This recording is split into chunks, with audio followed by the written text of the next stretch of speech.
Dr. Nicole Avena, thank you so much for your time to speak with me on the Real Clear Values podcast. Oh, thanks. I'm happy to be here. Nicole, you have quite a few strings to your bow. You're a visiting professor of health psychology at Princeton University, an assistant professor of neuroscience at Mount Sinai Health System, and a research neuroscientist as well. So you have been quite busy in relation to the pandemic and looking quite specifically at the effects of the pandemic and some of the unintended consequences of protections that were put in place around the pandemic. And so let's jump straight into it then, in terms of how life changed in March 2020 for people across the world, but more specifically, people in the United States. Yeah, so I mean, I think everybody's life changed that day, right? It was really, something that we just had sprung upon us in terms of life-changing events, and just a lot of anxiety, a lot of unknowns, and a lot of uncertainty. And I think that, with my background as a psychologist, I've focused on nutrition and health, really the idea of how we can, use psychology to improve our health through nutrition, through other measures like reducing stress, having good relationships, and those types of things. And all of that just changed when it came down to the pandemic. We really changed the way we live. We changed the way we eat. We changed the amount of stress that we have in our life. Most people's went up significantly. And all of these things we're finding now, as more research studies are actually coming out about this, that those unintended consequences, as you had put it earlier, are really something now that we're battling. We're battling with, increased obesity rates in the United States across many of the states in this country. We're battling with the fallout from the stress. We're battling with substance use disorders going up, suicide ideations going up, and a variety of other mental health issues that have essentially come out of the pandemic.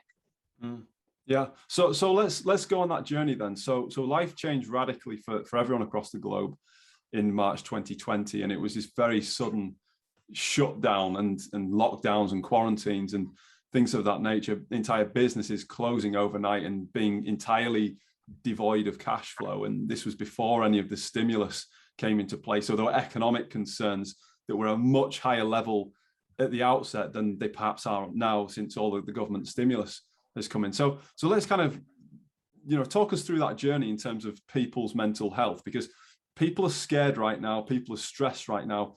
People are feeling really, really uncertain about the future. How does that then lead to these conditions that you've mentioned and these issues that we've got with things like obesity, with drug abuse and suicide? Yeah, so I think that hopefully for most people, now that we're 18 months into this, things have started to improve in terms of mental health, in terms of the unknowns that we had 18 months ago. Some of that we have more information about. We have vaccines, we have treatments, we have a handle on what's actually happening. And so hopefully we're going to start to see some change in a positive direction. But I think for those people who really were abruptly hit with all these changes, it essentially was an altering experience where, there were so many unknowns and uncertainties and a loss of control. And from a mental health standpoint, I think that's where, we find that people were experiencing the significant loss of control, and that can lead to feelings of anxiety, that can lead to depression. And what we were seeing happening in many cases is that people were then medicating that anxiety and depression and fear with things like food and overeating, or with substance use, increasing alcohol intake, increased use of drugs of abuse, as a way to cope, as a way to make themselves feel better, to ease that anxiety. And I think in part, a lot of this was brought on because in the earlier parts of the pandemic, and even to some degree now, people were afraid to go to their doctor. People were hesitant to leave their homes unless it was an emergency reason. And I think that that caused many people to not necessarily get the mental health services that they needed at that time. And so, and we saw this, pivot toward telehealth and toward, having remote medical assistance, which can be a very useful tool, but it doesn't always work for everybody. And especially when it comes to people who are struggling with drug abuse and substance use disorders, those individuals often really require that personal human interaction, that face-to-face contact, not on a computer screen, but actually in real life, because part of the recovery process for many individuals is to have those social connections, to have those group meetings, to have the ability to, call on their sponsor and meet them at any given moment when they're going through a crisis. And we saw limitations to the ability for those things to be delivered in a way that would benefit those individuals who are suffering. Yeah, absolutely. So, because I was very interested in your paper that you wrote, that you co-authored with others, which really goes into this and goes into these what you call maladaptive coping mechanisms, and there are quite a few that we've touched on already. So things like alcohol, drugs, gaming and gambling are mentioned as well, and then also food. And I noted something from the paper which was quite telling, in that 9.5% of Americans had already accessed mental health services in 2019 before the pandemic even started. So there's already quite a strong user base in terms of mental health services before we've even got into COVID-19. So who knows what that would do to them in terms of how they feel, like you mentioned, in terms of using services and not being able to use services and then having to use teleservices instead. But then also in terms of other people who might have been on the cusp of using those services pre-pandemic, and then thinking, well, now what do I do? Because I can't go out the house and talk to anyone. I can't get any support. So quite difficult for those people as well, who were kind of on the cusp maybe. Exactly. I think, there's different levels of, inflection points where people are and were when it comes to mental health services. There are people who, were about to get help and then suddenly they backed off, especially when it comes to things like drugs and alcohol, and even to some degree food and, overeating. It's not always that somebody just wakes up one day and says, oh, I have to go get help. It's often a process that can take weeks or even months of, having to go through a variety of different events in their life where they eventually come to the point where they're seeking out services. And so that can take a while to build. And then if a barrier is put up where a person can't get those services, that's going to set them back. And so I think, people did unfortunately fall into that category, in addition to those people who were already actively seeking treatment or in treatment for mental health conditions and had that disrupted. And so I think, we need to remember that, there's a variety of different forms of mental health services. There's inpatient, there's outpatient, there's group therapy. And, depending on your condition, you may need to see somebody once a month, once a week, or once a day. And so it's really, a difficult scenario to navigate.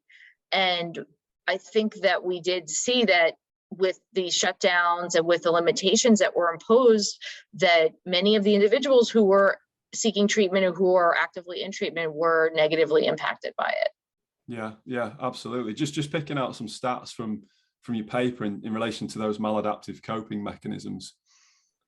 12% reported an increase in drug or alcohol abuse, 43% growth in the poker industry, 44% of women and 22% of men had already experienced weight gain just 2 months into lockdown.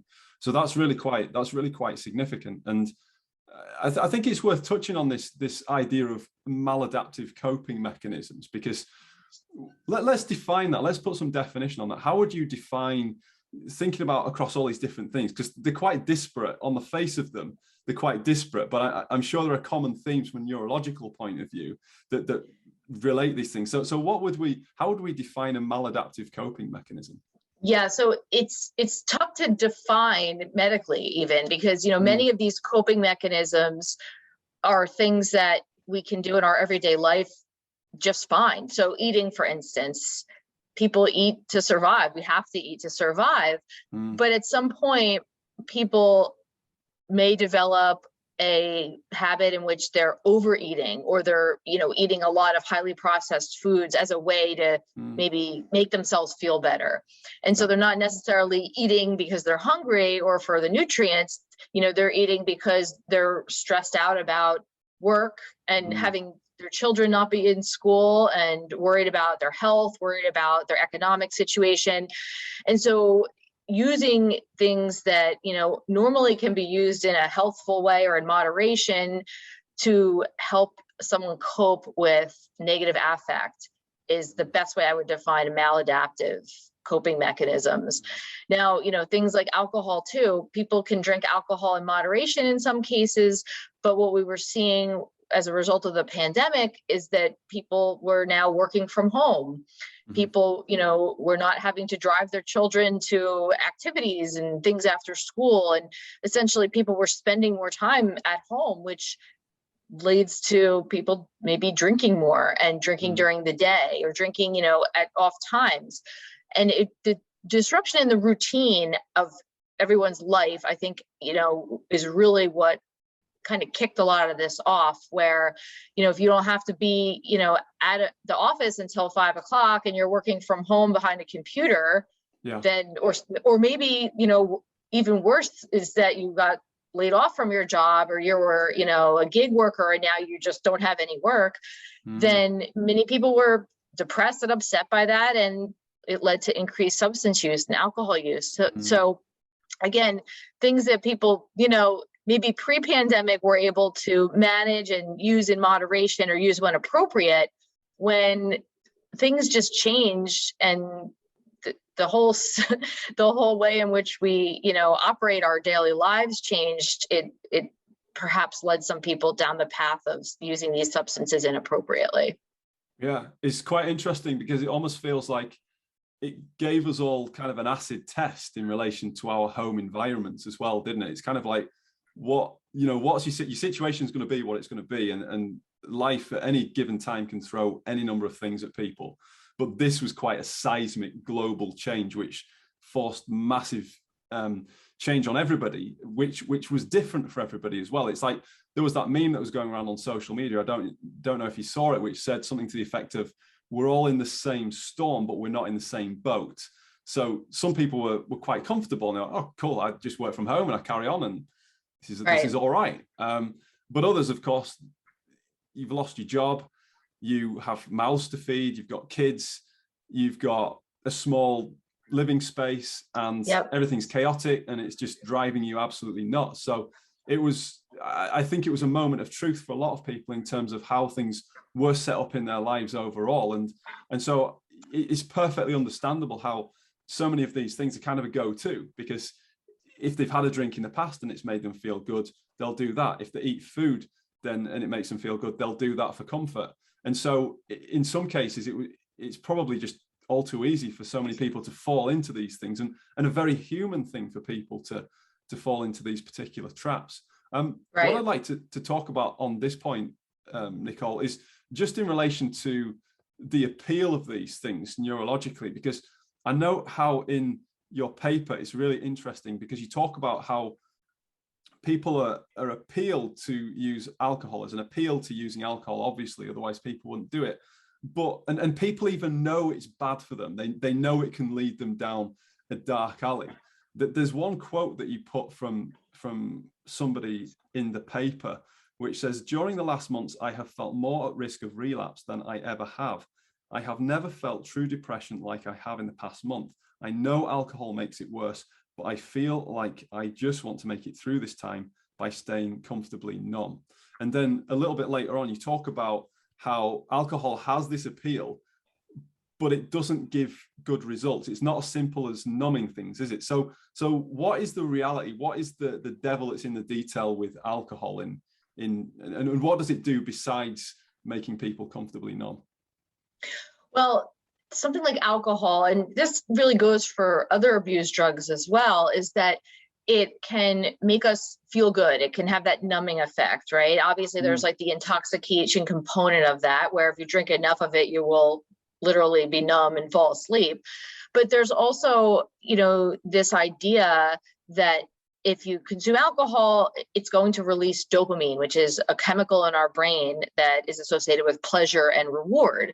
And so that happens when people smoke a cigarette, when people, eat donuts a lot, all these different rewarding experiences can release dopamine.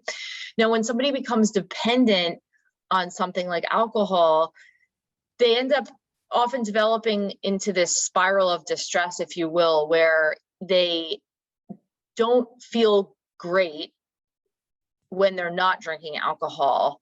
Alcohol can essentially bring them back up to normal. And so it's something that we talk about in psychology known as the opponent process theory. It's where, you get this high from drinking alcohol, maybe the first time you do it, but you get a low. But the more and more you drink, the lower the high gets and the bigger the low gets. And so I think that many people found that they started to fall into this trap of, maybe having a drink to relax or to ease their anxiety. But what ended up happening was that they were drinking more often, or drinking, more than they would in a typical situation. And a lot of our other outlets that we had in our life, like going to the gym, going to the movies, going out with friends, going out to dinner, were removed. And so really, the number of things that were available to serve as, outlets for our anxiety or, distractions from whatever might be bothering us at a given moment were not available. And so, having things like drugs and alcohol and food available to us, people utilize them. And I think that's why we're now seeing a lot of this aftermath, especially in the US. The overdose rates were the highest they ever have been in the past year. Over, I believe the latest statistic, I think it was around 93,000 drug overdose deaths. Yeah. And we have new statistics coming out that have shown that there's been an uptick in the number of states that have obesity rates, high obesity rates. And so, again, these are problems we were coping with before the pandemic. Obviously, mental health has always been something that we have to be concerned about. Obesity and overeating is something that has been a growing problem here. And what we're seeing is that these problems have now been exacerbated and made a bit worse. And it'll be, a challenge moving forward to fix this and to, figure out how we can make sure that we're able to care for those individuals who had their treatment disrupted or who now have developed these types of conditions, and how we can help them moving forward. So can there be a kind of golden thread that runs through all of these different addictions and issues to help those who are kind of in their grasp to break free from them? Or do these things have to be dealt with? Obviously, each individual, of course, is going to be in an individual situation, so they're going to have to be dealt with in that context as an individual completely. But are there some kind of golden threads that can help people to overcome any sort of addiction that we've been talking about, whether it's alcohol, drugs, or food? There really isn't a golden thread. I wish there were. I think that addiction, it's a complex condition, and it's a biological condition. When people are addicted to drugs, addicted to alcohol, addicted to food, there are biological changes that have happened in their body that are perpetuating that addiction, that are making them not be able to just get up and, quit. And I think, it's one of the things we struggle with in the addiction treatment community is getting the general public on board with understanding that addiction is a brain disease. It's not a moral failing. It is not, something that people are choosing to do. Yes, they may choose to drink alcohol, but if someone becomes addicted to alcohol, they're not choosing to get addicted to it. And the choice has essentially been removed as a result of what the substance has done to their brain. And so I think it's important that we keep that in mind and have that empathy and for individuals and their families who are struggling with addictions, and remember that it is a brain disease. And when we think about this from a treatment standpoint, it really does require a significant level of support, and there is no one size fits all approach. And many people often have to go through a variety of different treatment options before they find something that works for them. And often it's the case too that people have to go through a variety of different treatment options. And it's not that they don't get anything out of that. They get little bits and kernels of, pieces of wisdom that are helping them to recover. But it often takes multiple modalities for someone to get to the point where they are, what they would consider to be in recovery or have their addictions under control. And, this can be a combination of psychotherapy. It can also involve pharmacotherapies that are being utilized to help individuals that are struggling with various different forms of addiction. And the social piece, I think, is really important, having a good social support network. So really a combination of those things is what seems to be that golden thread, but it's not quite always, clear, and it's going to vary depending on the individual and the nature of the type of addiction that they have too. Yeah, absolutely. I'm quite interested in Gabor Mate's work on trauma in relation to addiction as well. I think that's quite interesting. And talking about these disparate manifestations of addiction as we have, he talks about it even broader and talks about, well, it can be shopping and it can be all these other things as well. And we could go on and on about this and relate it to people's coping mechanisms from traumatic childhoods and goodness knows what else. So a couple of things to kind of pick out of that, Nicole. How can the friends and family of those who are really struggling with addiction, how can they support them in that empathic way and not say things that are unhelpful, but instead encourage these people along on their path? Well, I think language really does matter. And I think, friends and family are critical in making sure that the message gets delivered to the person who's struggling in a way that is going to encourage them to continue to seek out help and to continue to move forward.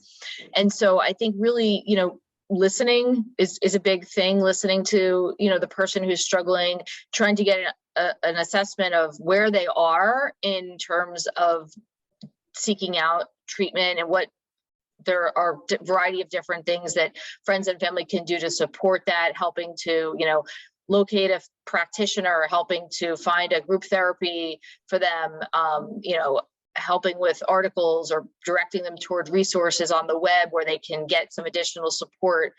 That can be helpful, and it can show that you're supportive and that you're there for them. And I think just, being mindful of the acknowledgement that this is a medical condition now. This isn't something that, you can just quit if you wanted to, and understanding that, it is a serious condition that requires medical intervention and requires help. It's not something that people can be expected to have to do on their own, nor should they be expected to do on their own. And I think acknowledging that piece of it can be very, very helpful for people moving toward recovery and seeking out some of the resources that they need to make sure that they're able to break through these addictions and to get back on the path of a healthier life. Absolutely. I think it's so important for people to have people who can support. It's like there's that saying that people need people, and it's so simple, but it's so true. And because we've been detached from each other for so long, and that there have been all these barriers put up to protect ourselves and each other from each other, it's been such a foreign thing for us to have to deal with that.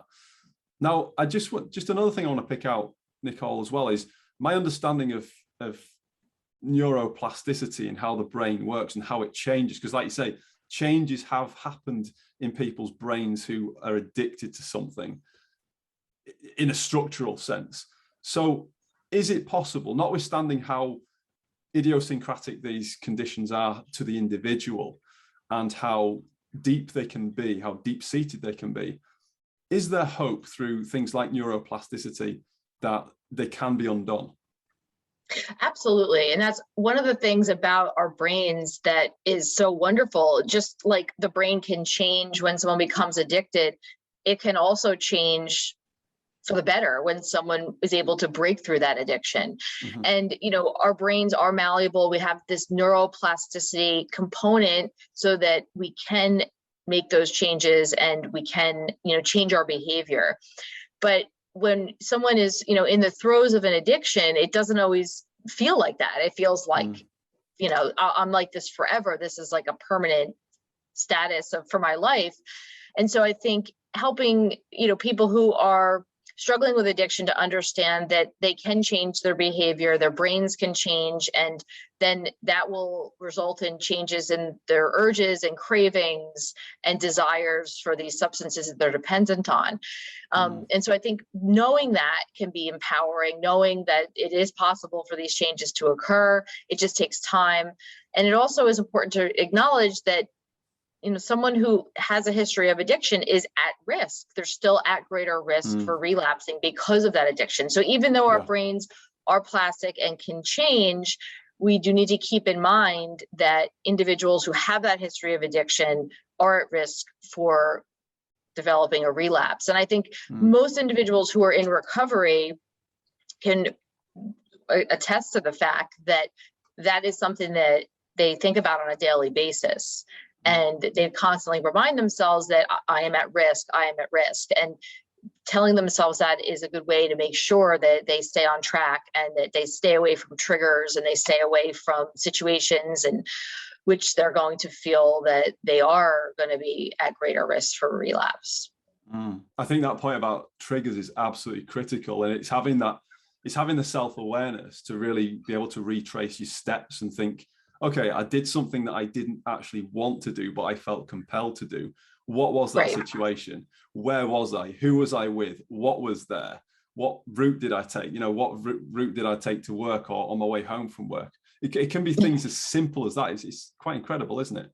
It is. It really is. And I think, like you said, retracing your steps is key. And, also growing from the experience. People who are addicted to various substances will have relapses. It's just a part of the process, especially in the beginning stages. But you have to not look at that as a failure, but look at it as an opportunity for growth, because you can learn what caused you to relapse. You're getting a bit of information out of that. And so, understanding, okay, well, did I have a bad day at work? Or, what was the sequence of events that led up to this happening can be very telling, and it can essentially help be a roadmap for the future, because then you'll be aware that those situations can put you at greater risk for perhaps relapsing. Yeah, absolutely. That self-awareness is so important. Nicole, as we're coming to the end of this, I'd love to get your thoughts or some advice that you would give to somebody who isn't in the state of addiction yet, but they might feel like they're on the cusp and they're on a particular track that they don't want to be with any of these things, whether it's opioids, alcohol, food, whatever. What advice would you give to them if they feel like they're not there, they're not fully in the grips of it, but they're kind of on that trajectory? Yeah, it's funny because the way we define addiction medically, I don't really like it, because it kind of has these different criteria that one needs to meet in order to be considered as having an addiction. But many people can be meeting those criteria and living fully functioning lives and not really even be aware that they're addicted to something.